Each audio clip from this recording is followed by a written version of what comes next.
The late afternoon sun filtered through the tall windows of the Grand Rose restaurant, casting long shadows across the polished hardwood floors. Eli wiped down another table, his movements quick and practiced.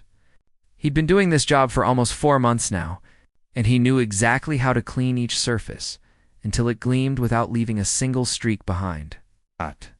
"Table 6 needs water refills," called out James, one of the senior waiters, barely glancing in Eli's direction as he rushed past with a tray of desserts.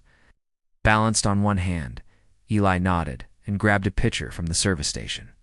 He was 12 years old, small for his age, dark hair that always seemed to fall into his eyes, no matter how many times he brushed it back.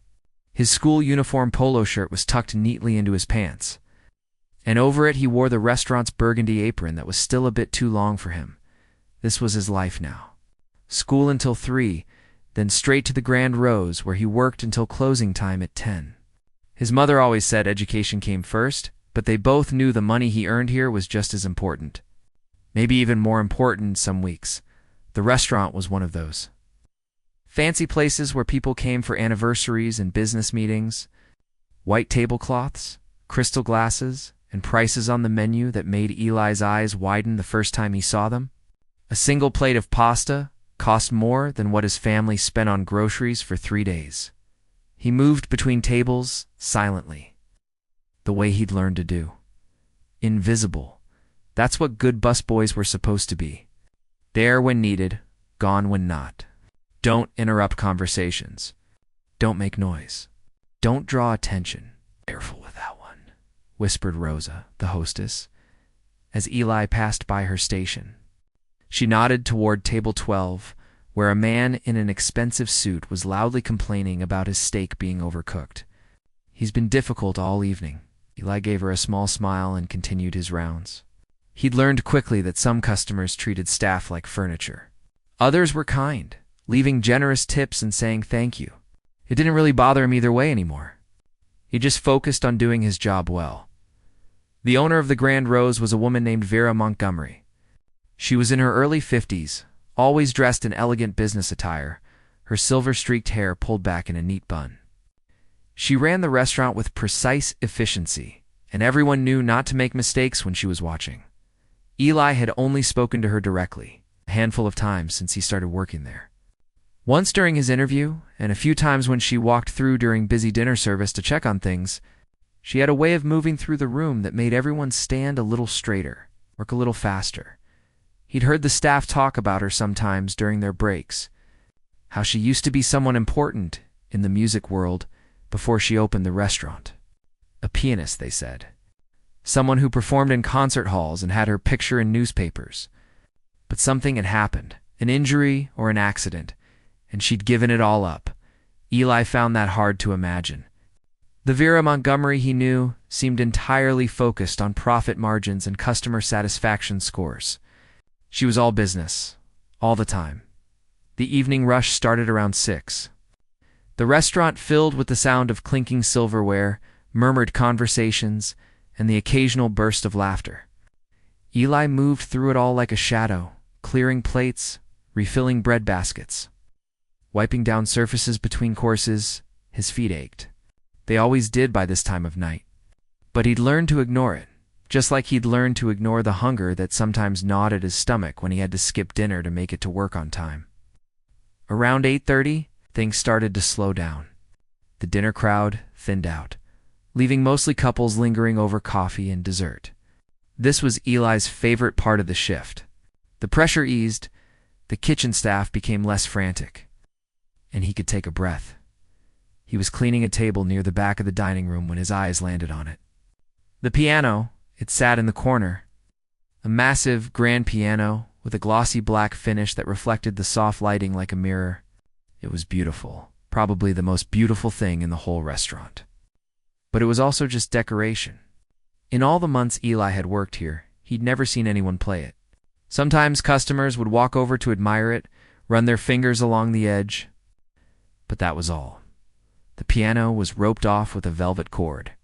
A silent message that it was for looking, not touching. Eli stared at it longer than he should have. His chest felt tight, the way it always did when he saw a piano now. It had been so long. 3 years since he'd actually played one. 3 years since his fingers had felt keys beneath them, since he'd heard music that he was creating instead of just listening to. "Eli, you dreaming over there?" James called out, snapping him back to reality. "Table 9 needs clearing." He shook his head quickly and got back to work. But for the rest of the evening, he felt the piano's presence like a magnet, pulling at something deep inside him. The thing was, Eli knew pianos. He knew them the way some kids knew soccer or video games. Back in the old country, before they came to America, his mother had taught piano lessons out of their small apartment. The upright piano in their living room had been the center of their world. His mother would teach students during the day, and in the evenings, she'd teach Eli. He'd started when he was 5. By the time he was 9, he could play pieces that made his mother's eyes shine with pride. Complex classical compositions, jazz standards, even pop songs he'd figured out by ear. Music had made sense to him in a way that nothing else did. But then everything changed. His father lost his job. The economy in their country collapsed. They made the hard decision to immigrate, to start over in America where there might be more opportunities. It had been the right choice for their survival. Eli knew that, but it came with costs. Here, his mother's credentials didn't count for much.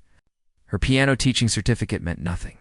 She worked in a laundry facility now, pressing shirts for 10 hours a day. His father drove for a rideshare company, working odd hours, always tired. They lived in a small 2-bedroom apartment in a neighborhood where rent was cheap, but sirens were common. There was no room for a piano. Even if there had been room, there was no money for one. A keyboard would have been something, but even the cheapest ones cost more than they could spare. So Eli stopped playing. Just like that. One part of his life ended, and another began. He focused on school, on learning English, on helping his family however he could. The music stayed inside him, sometimes so loud in his head that he couldn't sleep at night. He'd go to the library sometimes after school, before work. They had computers there, and free internet. He'd pull up piano tutorials on video sites, watching other people play, his fingers unconsciously moving along with the keys he saw on screen. He'd read music theory books, keeping that knowledge alive even though he had nowhere to practice. The librarian, an older woman with kind eyes, had noticed him once. She'd asked if he played piano. Eli had just shrugged and said he used to, back home. She'd looked at him with such understanding sadness that he'd almost started crying right there in the library. Instead, he'd thanked her and gone back to watching videos on silent mode, his cheap earbuds blocking out the world now, every day. He came to this restaurant and saw that beautiful grand piano sitting silent in the corner. It felt like a kind of torture sometimes. All that potential, all that music, locked inside an instrument that no one played. While his fingers literally ached to touch keys again, by 9:45, the last customers were paying their bills. The kitchen had already shut down, and the staff was doing their closing duties. Eli emptied the last few bus tubs, wiped down the service station, and swept around the hostess stand. "Good work tonight," James said, counting his tips at one of the back tables. "You're a good kid, Eli. Reliable." Eli smiled and nodded. Reliable, invisible. That's what he was here. Vera Montgomery emerged from her office, her heels clicking on the hardwood. She did a final walkthrough of the dining room, her sharp eyes scanning for anything out of place. She paused by the piano, running her hand along its surface, checking for dust that wasn't there. For just a moment, something flickered across her face. Something that looked almost like longing or maybe pain. But then it was gone, replaced by her usual composed expression. "Everyone can head out," she announced. "See you tomorrow." The staff gathered their things and filed out the back entrance. Eli pulled on his jacket, the same one he wore every day regardless of weather, because it was the only one he owned. He slung his backpack over his shoulder. Heavy with textbooks he'd need to study from later tonight, and headed for the door. Outside, the Chicago night was cold. Eli pulled his jacket tighter and started the long walk to the bus stop. Behind him, the Grand Rose restaurant glowed warm and golden, its windows like paintings of a world he moved through but didn't quite belong to. He didn't know it yet. But everything was about to change. The invisible boy was about to be seen, and the silent piano was about to sing again. 2 weeks had passed since that night, and Eli had fallen into the same routine. School, work, home, sleep, repeat. His teachers never asked why he looked so tired in class. His coworkers never wondered where he went after his shift ended. He was just there, doing what needed to be done. But something had started to shift inside him. Every time he walked past that piano, every time he cleaned the tables near it, the longing grew stronger. It wasn't just wanting to play anymore. It was need. Like thirst or hunger, but deeper. More painful. He'd started having dreams about it. In his sleep, he'd sit at that bench and his fingers would fly across the keys, creating sounds so beautiful they'd wake him up with tears on his face. Then he'd realize it was just a dream. The silence of his small bedroom would feel suffocating. It was a Thursday night. The restaurant had been busier than usual because of some corporate event that had booked half the dining room. Eli's feet hurt more than normal, and he had a math test tomorrow that he hadn't studied for yet. All he wanted was to finish his shift and go home. By 10 o'clock, the last customer finally left. The servers counted their tips while the kitchen staff cleaned and bantered loudly in Spanish and English mixed together. Eli finished his closing duties quickly. Eager to catch the earlier bus that would get him home before 11, he was about to grab his jacket when he heard Vera's voice from the hallway. "Everyone did excellent work tonight," she called out. "Go ahead and head out. I'll lock up." The staff didn't need to be told twice. Within minutes, they'd all grabbed their things and headed out the back door, their voices fading into the night. Eli reached for his backpack. "Eli, hold on a moment." Heart jumped. Had he done something wrong? Missed a table? Broken something? Vera stood in the doorway of her office, papers in her hand. "I need you to take out the trash from the office." "The cleaning crew missed it yesterday." "Yes, ma'am," he said quietly. She nodded and disappeared back into her office. Eli heard her on the phone a moment later, her voice tight with frustration as she discussed something about a delayed food supplier. He quickly gathered the trash from her office, careful not to make too much noise while she was on her call. The bag wasn't heavy, mostly paper and empty coffee cups. He took it out to the dumpster in the back alley, the cold night air biting at his face. When he came back inside, he expected to grab his things and leave. But as he walked through the dining room, he heard Vera's voice still going in her office. The conversation sounded heated. Something about contracts and lawyers. Eli hesitated near the back door. He should just leave, clock out and go. But something made him pause. The dining room was empty now. Silent, except for the distant sound of Vera's voice and the hum of the refrigerators in the kitchen. The lights were dimmed to their nighttime setting, casting everything in a soft glow, and there, in the corner, was the piano. Eli's feet moved before his brain could stop them. He walked across the dining room slowly, his footsteps muffled by the carpet. The velvet rope barrier looked thin and insignificant up close. He could just step over it. His heart was pounding so hard he could hear it in his ears. This was stupid. This was wrong. He could get fired. His family needed this job. He needed this job. But his hand reached out anyway, touching the piano's surface. The wood was smooth and cool under his fingers. Real, solid. He glanced back toward the office. Vera's voice continued, muffled, but still going. She'd be on that call for a while, it sounded like, before he could think about it anymore. Eli stepped over the rope and sat down on the bench. The seat was real leather, soft and perfectly worn in.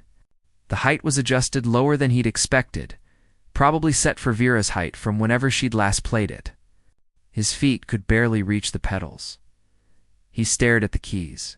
88 of them, white and black, arranged in the pattern he'd memorized years ago.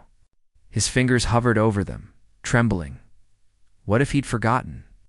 What if 3 years of not playing had erased everything his mother had taught him? What if he touched these keys and nothing happened? No music came out, just the mechanical sound of hammers hitting strings. But what if he didn't try? What if this was his only chance, and he walked away? Eli took a breath and let his fingers settle onto the keys. The first note rang out clear and pure in the silent restaurant. C major, simple, perfect. His eyes closed, and suddenly, he wasn't in the Grand Rose anymore. He was back in that tiny apartment, his mother sitting beside him, her hand guiding his through the basics. He remembered the smell of her jasmine perfume, the way she'd hum along as he practiced, the pride in her eyes when he got something right. His fingers began to move. He started with something simple. A Mozart piece his mother had taught him when he was 7. Sonata No. 16 in C major. His fingers remembered it. Every note, every pause, every dynamic shift.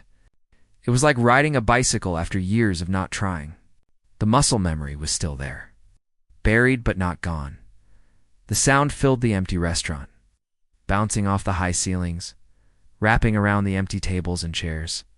It was everything Eli had been hearing in his head for 3 years. It's finally made real. He moved from Mozart to Chopin, one of the nocturnes. This one was harder, required more emotion, more feeling.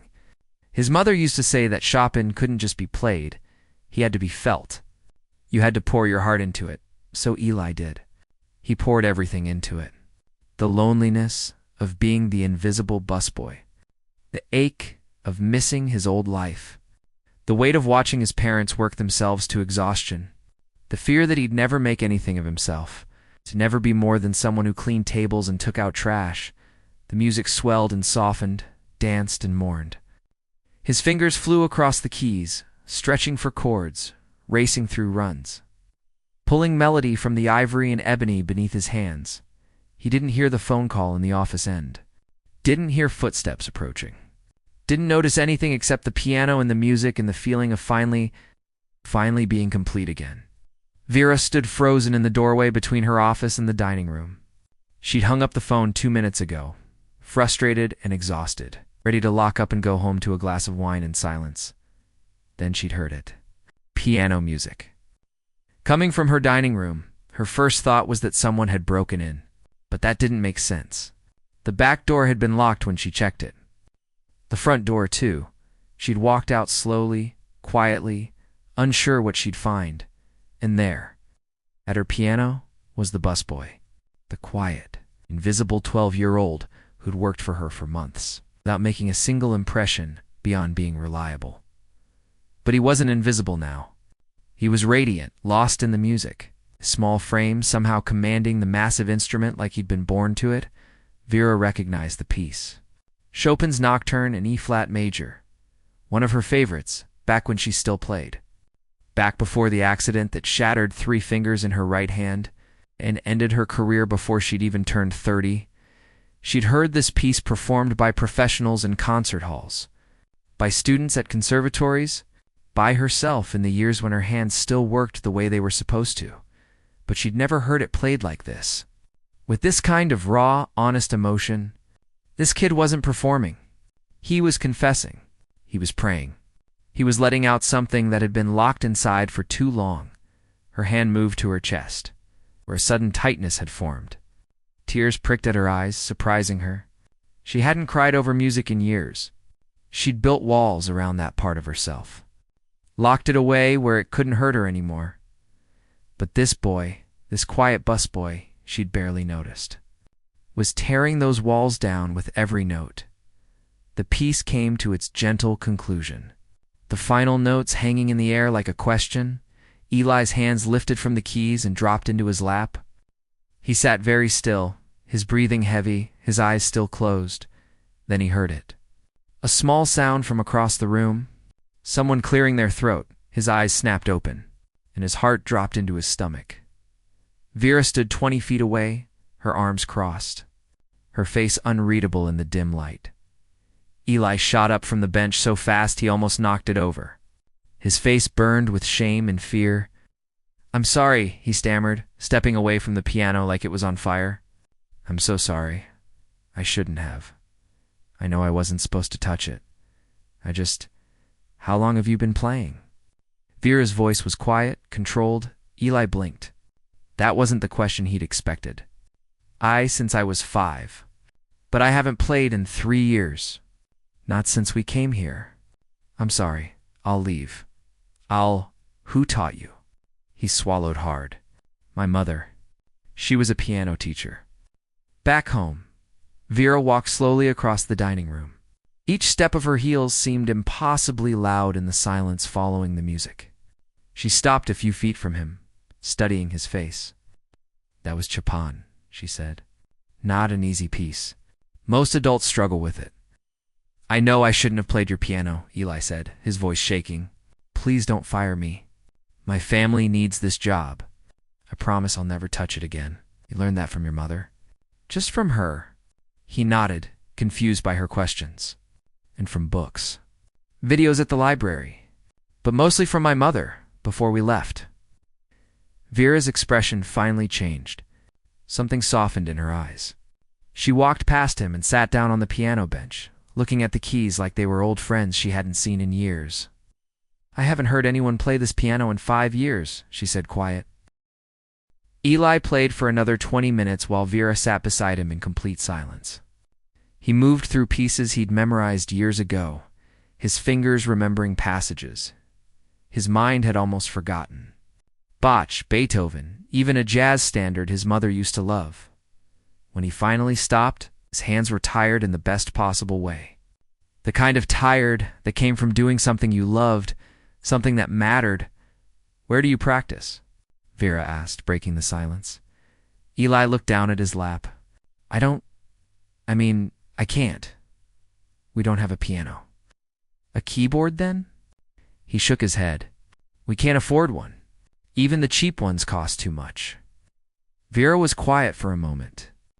"So you haven't touched a piano in 3 years? Until tonight?" "Yes, ma'am." She stood up from the bench and walked a few steps away, her hand covering her mouth. When she turned back, her eyes were wet. "That's not possible. Nobody plays like that after 3 years of nothing. Nobody." "I practice in my head," Eli said quietly. "I watch videos at the library. I read music. I imagine playing.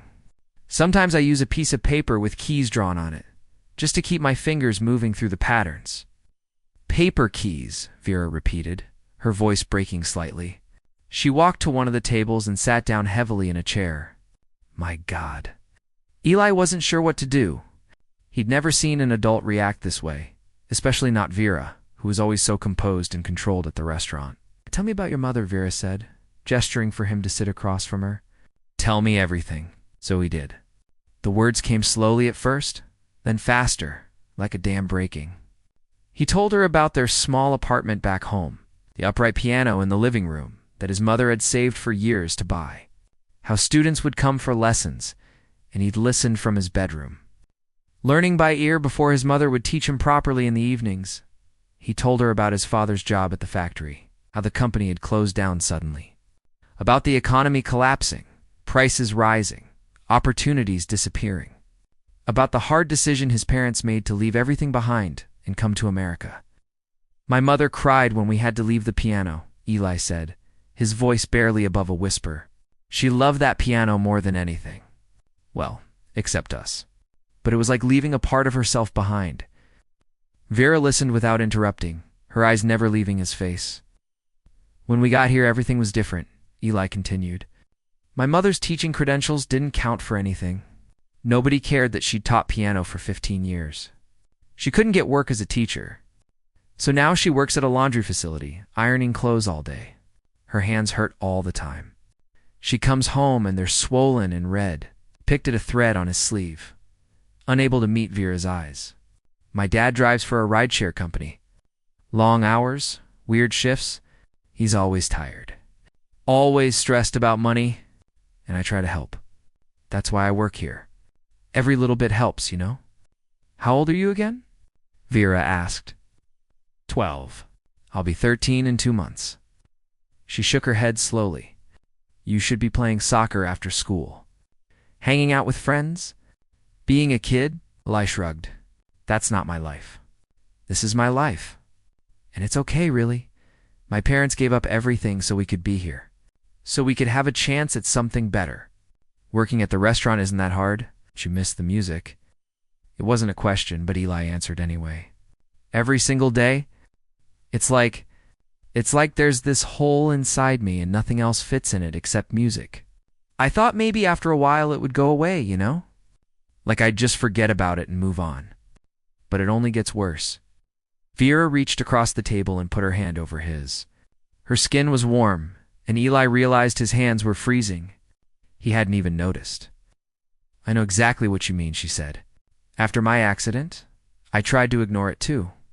Tried to fill that hole with other things. Building this restaurant, running a business, staying busy. But it never works, does it? The music doesn't leave you alone. Do you ever play? Even with your hand." She pulled back and flexed her right hand, looking at it like it belonged to someone else. "I can play a little.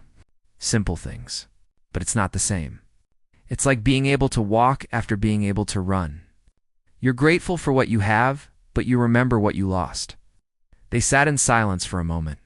Two people who understood a specific kind of grief that most others couldn't comprehend. "When do you get here for your shifts?" Vera asked suddenly. "It's usually around 3:30. Sometimes earlier if I don't have homework." "And when does your shift officially start?" 4. She nodded, thinking. "Starting tomorrow, I want you to come in at 3. You'll practice on the piano for an hour before your shift starts. I'll pay you for that hour." Eli's eyes went wide. "What?" "No, you don't have to. I'm not asking. I'm telling you. You'll practice every day you work. And on your days off, if you want to come in and practice, the back door will be unlocked from noon to 3. The restaurant's not open then anyway." "But why? Why would you do this?" Vera stood up and walked back to the piano. She ran her hand along its surface, the same gesture Eli had seen her do 100 times. But now he understood what it meant. "Because talent like yours doesn't come along often," she said. "And because I know what it's like to have music taken away from you, I can't play anymore, but maybe I can help someone else play. Maybe that's enough?" Eli felt tears burning in his eyes. He blinked them back hard. "I don't know what to say. Say yes. And then get home before your mother worries." "Yes," he said quickly, standing up. "Thank you. Thank you so much. One condition, though," Vera added, her business voice coming back. "Your grades don't slip. School comes first. If I find out you're falling behind in classes because you're too tired or spending too much time on piano, the deal's off. Understood?" "Yes, ma'am. My grades are good, I promise. Mostly A's and B's. Keep it that way." She walked to her office and came back with a piece of paper and a pen. "Write down your mother's phone number. I want to call her tomorrow and explain the arrangement. Make sure she's comfortable with it." Eli wrote down the number with shaking hands. His mother was going to be shocked. She was going to cry. She'd probably try to refuse at first, too proud to accept what might seem like charity.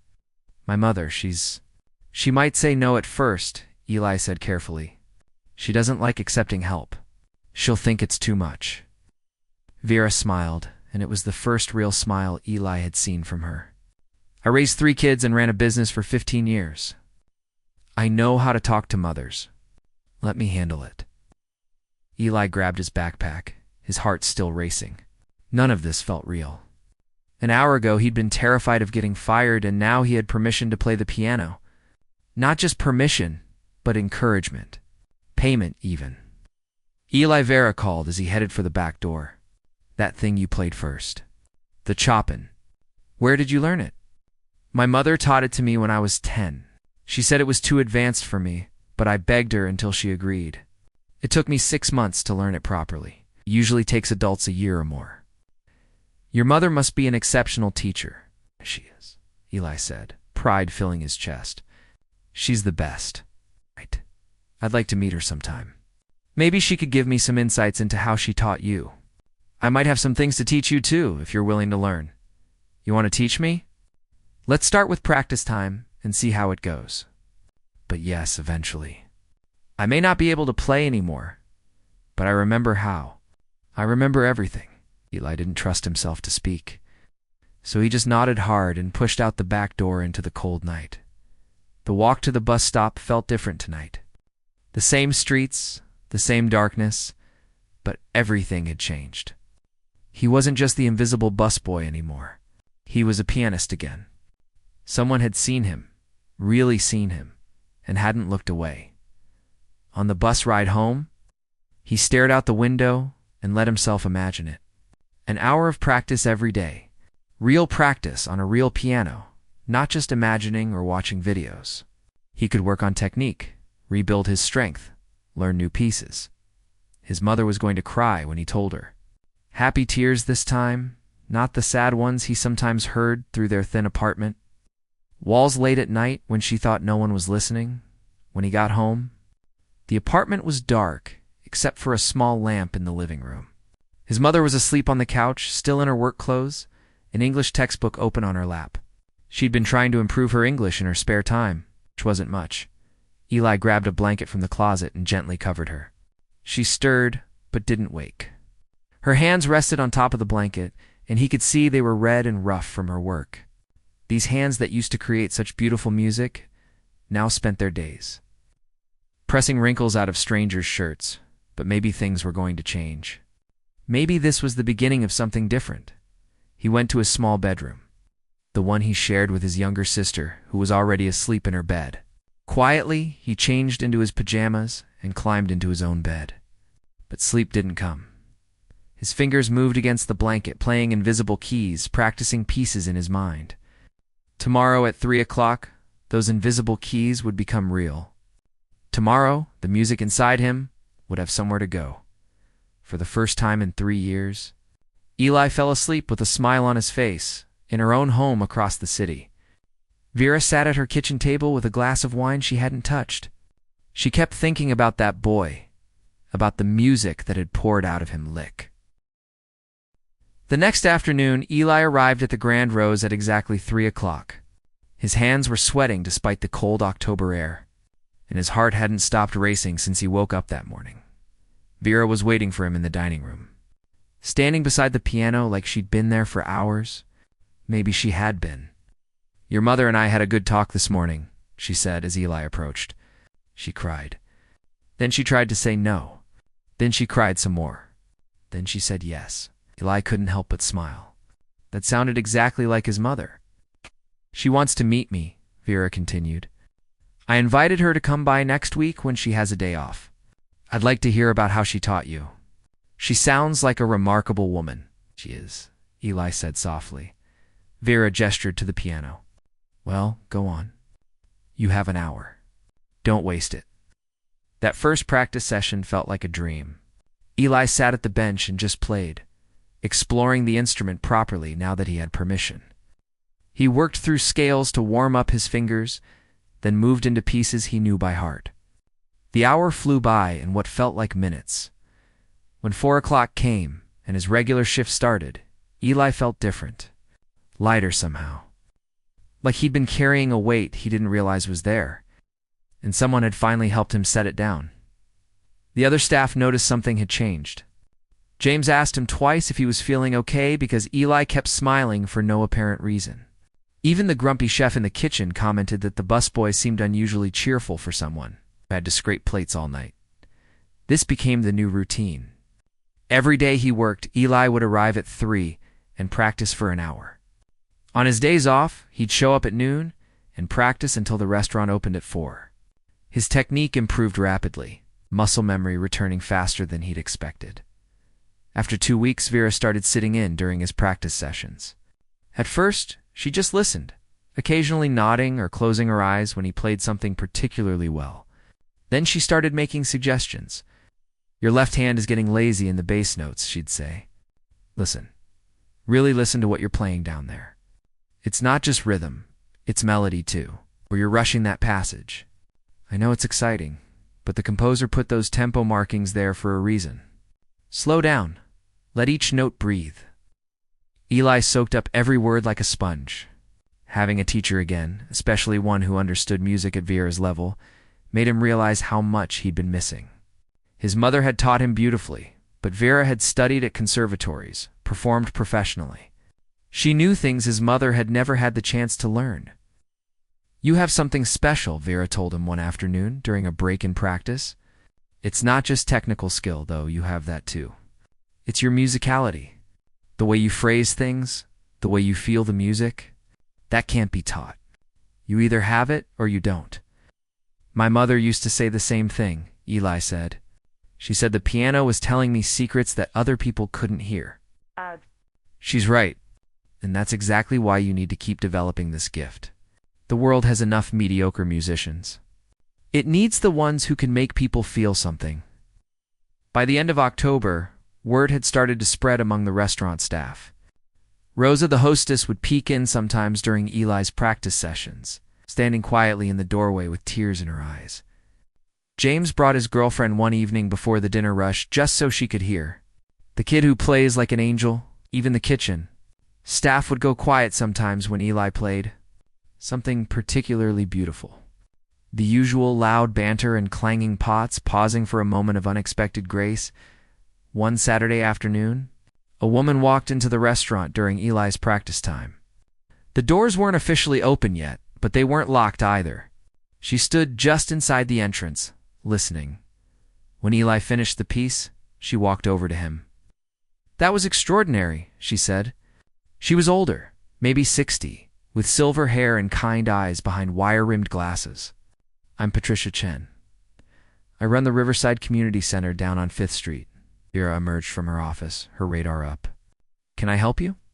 "I was walking by and heard piano music," Patricia explained. "I had to come see who was playing." "Is this your son?" "He works for me," Vera said. "He's very talented." Patricia turned back to Eli. "How old are you, young man?" 12, Eli said quietly, still not used to being the center of attention. "Incredible. Simply incredible." Patricia pulled a business card from her purse and handed it to Vera. "We're organizing a benefit concert at the community center in 3 weeks. All the proceeds go to the Children's Hospital. We have several local musicians performing, but I'd love to add this young man to the lineup. Would you be interested?" Eli's stomach dropped. Perform in front of people? He'd never performed for anyone except his mother, and now Vera. "That's a wonderful opportunity," Vera said. But she was looking at Eli, reading the panic on his face. "Just 1 or 2 pieces," Patricia continued. "Maybe 10 minutes total? It would mean so much to have someone with real talent like this, and it's for such a good cause. Can we think about it?" Vera asked. "The concert is 3 weeks from today, Saturday night at 7. Let me know by the end of this week." Patricia handed Vera another card. "My number's on there. I really hope you'll say yes." After she left, Eli sat frozen on the piano bench. His hands were shaking. "You don't have to do it," Vera said immediately. "There's no pressure." "But it's for the Children's Hospital," Eli said. "That's important. So is not forcing yourself into something you're not ready for." Eli looked at the keys, his mind racing. Part of him wanted to say no immediately, to stay safe and invisible the way he'd always been. But another part of him, a part that sounded like his mother's voice, asked, "What's the point of having this gift if you keep it hidden? What if I mess up?" He asked quietly, "What if I forget the notes? What if I freeze?" Vera sat down beside him on the bench. "You might mess up. You might forget notes. You might even freeze for a second. All of those things happen to every performer at some point. Even the great ones. Did it happen to you?" "Many times. Once I was playing a Rachmaninoff concerto with a full orchestra, and I completely blanked on a passage. Just gone from my mind. I had to improvise for about 4 bars until my memory kicked back in." "What did you do?"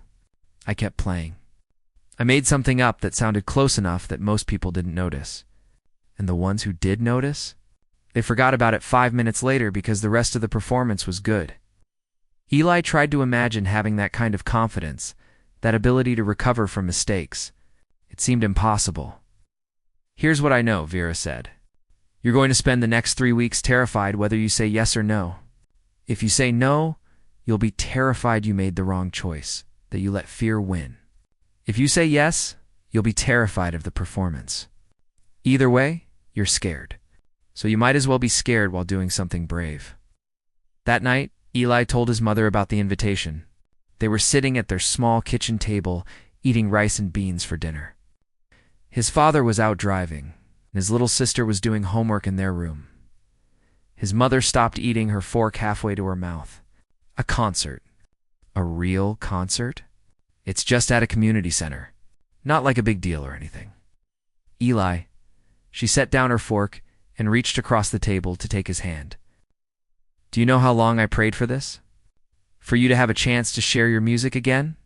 But I'm scared, Mama. What if I'm not good enough? Her eyes filled with tears, but she was smiling. You are good enough. You've always been good enough. Fear is not a reason to hide your light. But what if no? She squeezed his hand. No what ifs. You play. You share what God gave you. And whatever happens, your father and I will be there, and we will be so proud we will probably embarrass you. Despite his anxiety, Eli laughed. You're going to cry, aren't you? Oh, I'm going to cry so much. I'm going to be the loud crying mother in the front row. You should prepare yourself. The next day, Eli told Vera he would do it. The 3 weeks that followed were the hardest of Eli's life. He practiced obsessively, sometimes staying at the restaurant until Vera physically made him leave. He chose 2 pieces. The Mozart Sonata, because it was clean and precise. The Chopin Nocturne, because it meant something to him. But the closer the concert got, the more his confidence crumbled. He'd wake up in the middle of the night in a panic, his heart racing, imagining all the ways he could fail. What if he walked out on stage and forgot everything? What if people laughed? What if he disappointed his parents, disappointed Vera, disappointed himself? A week before the concert, his playing got worse. His fingers stumbled over passages he'd played perfectly 100 times. His timing was off. His touch was too hard, then too soft. Stop, Vera said in the middle of a practice session. Just stop. Eli's hands dropped from the keys. I can't do this. I need to tell Patricia I can't do it. You're psyching yourself out. I'm going to mess up. I know I am. I can feel it. Vera pulled up a chair beside the piano. Let me tell you something. The night of my first major concert, I was 23 years old, and I threw up backstage.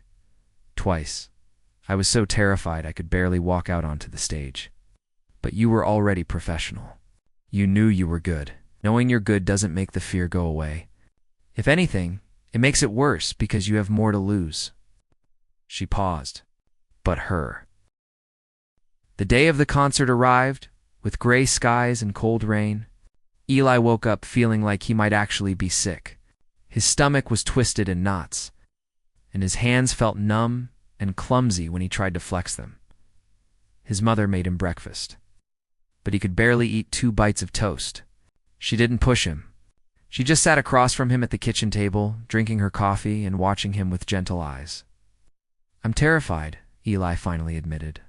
I know, she said simply. What if I let everyone down? She reached across and took both his hands in hers.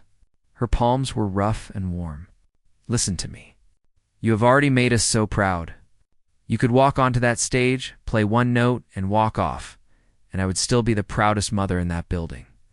But the music is a gift you give, Eli, not a debt you owe.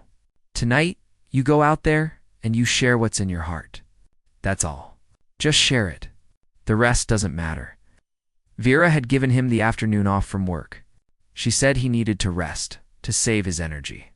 But resting was impossible. Eli paced around the apartment, sat down, stood up, tried to read, tried to watch television. Nothing helped. At 5 o'clock, his father came home early from his shift. He'd rearranged his schedule just to be there. He looked tired, like he always did, but his eyes were bright with excitement. You ready, son?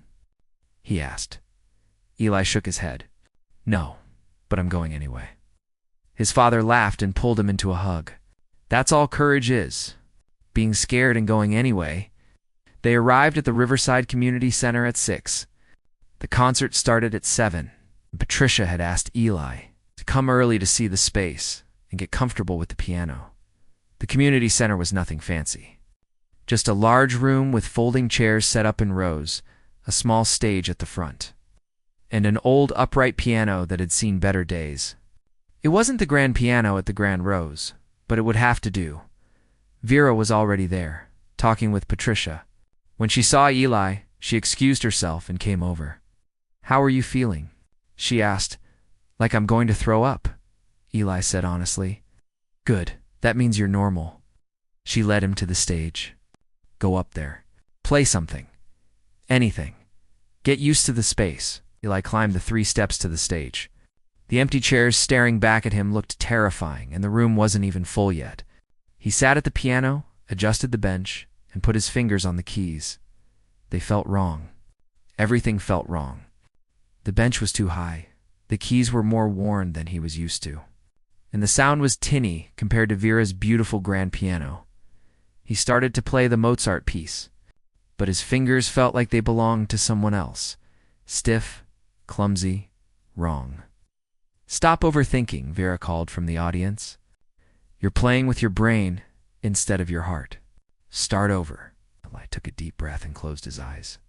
He thought about his mother's jasmine perfume, about the tiny apartment back home with the upright piano, about all the evenings she'd spent teaching him, patient and loving, even when he made mistakes. He started again, and this time, it felt better. Not perfect, but better. By 6:30, people started arriving. Eli watched from backstage as the chairs filled up. Families with small children, elderly couples, teenagers who looked like they'd been dragged there by parents. The room buzzed with conversation and the rustling of programs.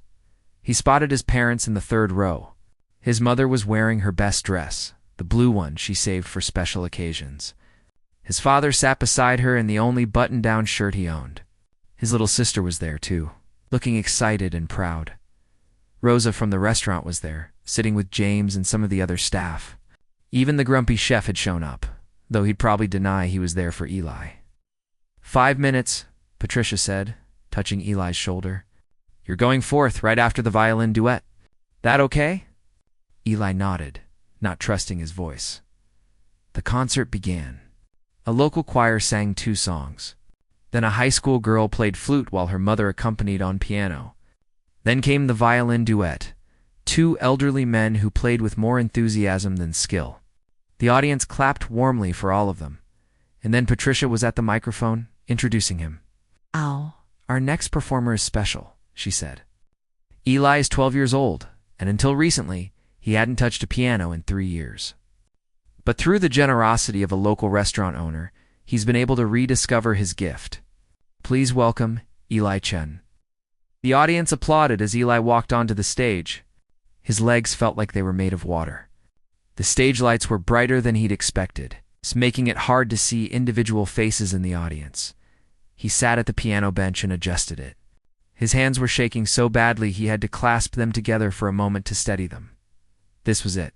This was the moment where he either shared his gift or let fear win. He put his fingers on the keys and started the Mozart sonata. The first few measures came out mechanical. He could hear it, and it made his panic worse. This wasn't music. This was just notes in the right order then. From somewhere in the audience, he heard his mother's voice. Not words, just a soft, encouraging sound. The same one she used to make when he practiced as a child. Something inside him relaxed. His shoulders dropped.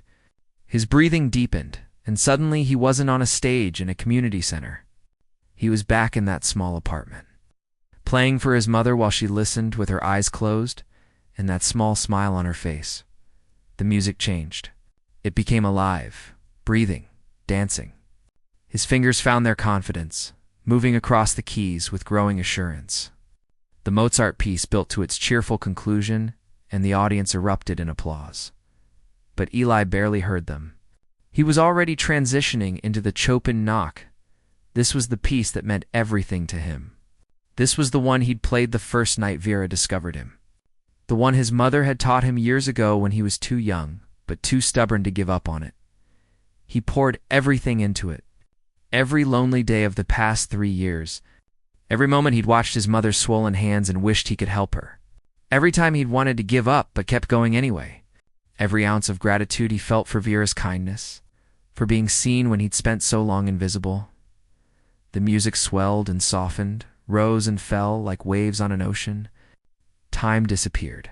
There was only the piano, the notes, and the story he was telling with his hands. In the audience, his mother was crying. Tears streamed down her face as she watched her son, the boy she'd taught in that tiny apartment. The gift she'd been so afraid would be lost forever. Blooming back to life right before her eyes, Vera sat at the back of the room with her own tears falling. She was watching something she thought she'd never see again, feeling something she thought had died with her career. Through this boy, music was coming back to her, not as a performer, but as something even better. As a teacher, as a guardian of gifts that needed protecting, even the people who'd come just to support the charity found themselves leaning forward in their seats, completely captivated. This wasn't just a child playing piano. This was something extraordinary. The final notes of the Chopin piece hung in the air like a prayer for a moment. There was complete silence. Then the entire room rose to their feet. The applause was thunderous, mixed with cheers and shouts of appreciation. People were wiping their eyes, looking at each other with that stunned expression that comes from experiencing something genuinely beautiful. Eli sat frozen at the piano, overwhelmed. He hadn't frozen. He hadn't forgotten. He'd done it. Actually done it. He stood and took a small bow, the way Vera had taught him. Then he looked at his mother, and she was standing with her hands pressed to her heart. Tears streaming, mouthing words he couldn't hear but understood anyway. I love you. I'm so proud. When he came off stage, people surrounded him. Patricia was gushing about how incredible it was. Strangers were asking if he had any recordings, any upcoming performances. His co-workers from the restaurant were slapping him on the back and talking over each other about how they knew he was special. But Eli pushed through all of them until he reached his parents. His mother grabbed him and held him so tight he could barely breathe, sobbing into his hair. My baby, she kept saying. My beautiful, talented baby. His father's hand rested on his shoulder, strong and steady. When Eli looked up, he saw tears in his father's eyes too. Something he'd never seen before. Vera waited until his family had their moment. Then she approached with someone Eli didn't recognize. A man in his 60s, wearing an expensive coat and glasses. Eli, this is Professor David Walsh, Vera said. He teaches at the Chicago Conservatory of Music. The professor held out his hand. That was remarkable, young man. Truly remarkable. I'd like to talk to you and your parents about your future. My future, Eli repeated, confused. The conservatory has a youth program, Professor Walsh explained. Full scholarship for talented students who show exceptional promise. Based on what I just heard, you'd be an excellent candidate. If you're interested, of course. Eli looked at his mother, whose tears had started flowing again. His father looked stunned, like he couldn't process what he was hearing. We have rehearsal spaces available for students to practice, the professor continued. Excellent teachers. Performance opportunities. Everything a serious young musician needs to develop their gift properly. How much does it cost? Eli's father asked quietly, always the practical one. For Eli, nothing. The scholarship covers everything, including a pra.